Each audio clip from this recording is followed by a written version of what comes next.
Okay, so this video is going to show you how to derive voluntary activation from your force data acquisition that was captured in either CED signal or Spike2.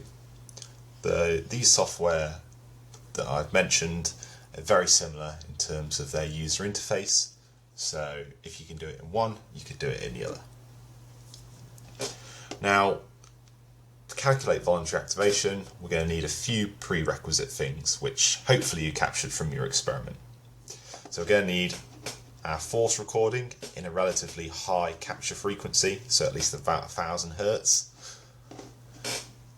We're going to need a maximum voluntary contraction attempt, such as this one, and we're going to need to have supramaximal electrical stimuli delivered during the MVC at about peak force, and we're going to need at least one resting potentiated twitch evoked by another supramaximal stimuli. So we only need one in this example. I've got 5 stimulations because I like to torture my participants. Only joking. But what we essentially need to do is compare the size of this twitch evoked to this resting twitch evoked. And that's called the interpolated twitch technique. And that was sort of coined by Merton in 1954. And the basic calculation is 100 minus the superimposed twitch value divided by the resting potentiated twitch value times 100. So in terms of deriving these values from signal or spike, we're going to go into our data acquisition file, and we're going to need to create what are called cursors. So we're going to create 2 vertical cursors and 1 horizontal cursor. To do that, we can just go cursor, new cursor, and that will create this here that we can drag around. And we're going to do that again, cursor and new cursor, to create 2 cursors. We can also create a horizontal cursor by going to the same tab and clicking new horizontal cursor, and that's going to be a bit helpful later down the line. So what I'm going to initially do is move these vertical cursors reasonably close to this visual superimposed twitch, and then I'm just going to zoom in on this area of the force trace by clicking and holding the left mouse button and drawing a little box around it. And we can see here, once we've zoomed into the force, we can clearly see the point at where the supramaximal electrical stimuli was delivered was actually here. The force trace has picked up a bit of an artifact from the digitimer discharging. And we're just going to want to put these cursors, so cursor 1 and cursor 2, either side of this superimposed twitch. So I'm going to put cursor 1 just before that force starts to rise up.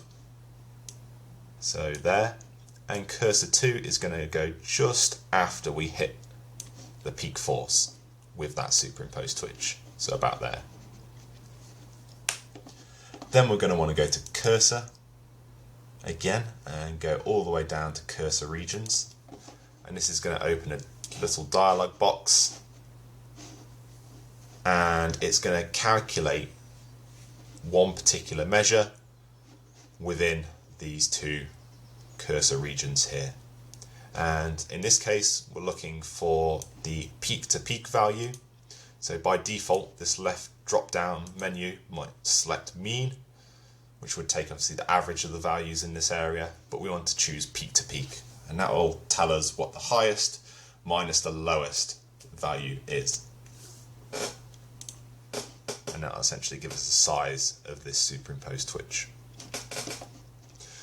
So once that's configured, we can see for the force trace, which is the one that we're interested in, the peak to peak value is 0.068 millivolts. So we'll report that to 3 decimal places for this case. And this is being recorded in millivolts. That is what our isometric load cell does. It records it in millivolts. Some setups will have it converted to newtons already, but in this case we would have to convert our force in millivolts to 2 newtons via a calibration factor that we've already established beforehand. Fortunately for the calculation of voluntary activation, because it's a percentage, it is a ratio, we only need to know what the ratios of the differences are between our superimposed twitch and our resting twitch. So we can actually leave our values in millivolts for this and it will still give us the same value. Okay, so we're going to make a note of that, 0.068, and we're going to put that into this superimposed twitch box. And then we're just going to get the resting potentiated twitch value now using the same method. So to zoom out, we're going to hold Control and then press Z. And then we're just going to move these 2 cursors to our resting potentiated twitch force. And then we're going to zoom in on that. Similar to before, we're going to drag cursor 1 to just before the twitch force starts going up. And then we're going to move the second cursor to just after the peak force of the twitch. And then we're going to take the peak force here. So that's 0.819. And we're going to write that in there. And what we can see is by automatically plugging in this calculation into the cell in Excel, that gives us a voluntary activation of 91.7%.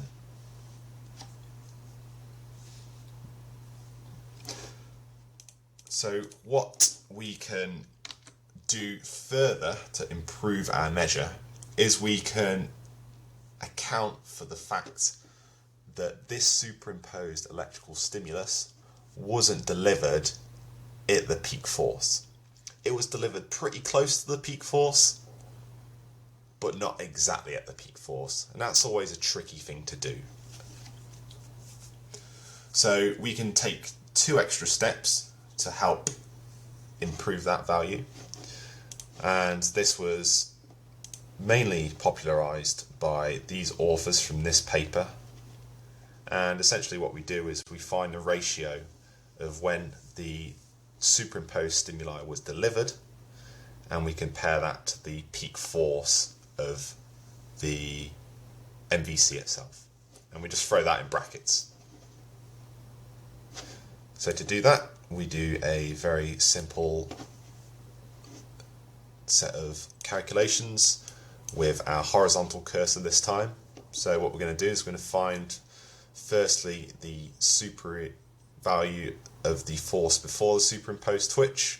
So I'm just going to zoom back in on that superimposed twitch, and I'm just going to drag the horizontal cursor to the force trace right before that superimposed twitch happens. And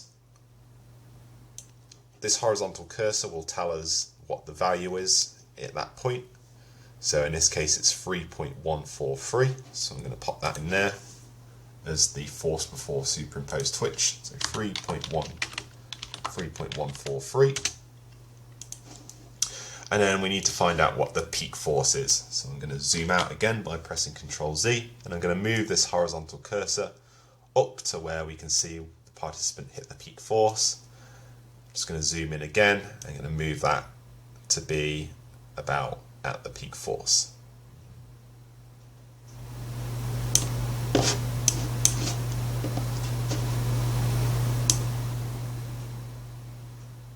So we'll pop that there. It can be a little bit tricky to define exactly where the peak force is because there is a little bit of noise in the force trace when it's zoomed into this much detail.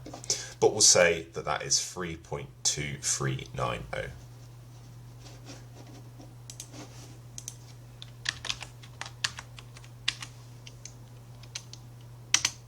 So if we actually just divide these numbers, so do that divided by that, we can see that we delivered our twitch at about 97% of the peak force, which is pretty good going, to be fair. If we get typically superimposed twitches that are delivered below about 95%, then it would probably be worth more just reattempting the MVC. but 97% is a pretty good value. And we can see how this adjusts the voluntary activation level. It changes it from 91.7 and increases it to 91.9. So it makes quite a minor difference in cases like this, but we want to try and get the data as valid and as robust as possible, so it will help us with our analysis later down the line. Okay, so I would take this value, 91.9%. And that is how we calculate voluntary activation in Signal. We would just do that for the series of MVCs with the stimuli until we get our change from pre to post, and any fall in voluntary activation from baseline will be indicative of our central fatigue.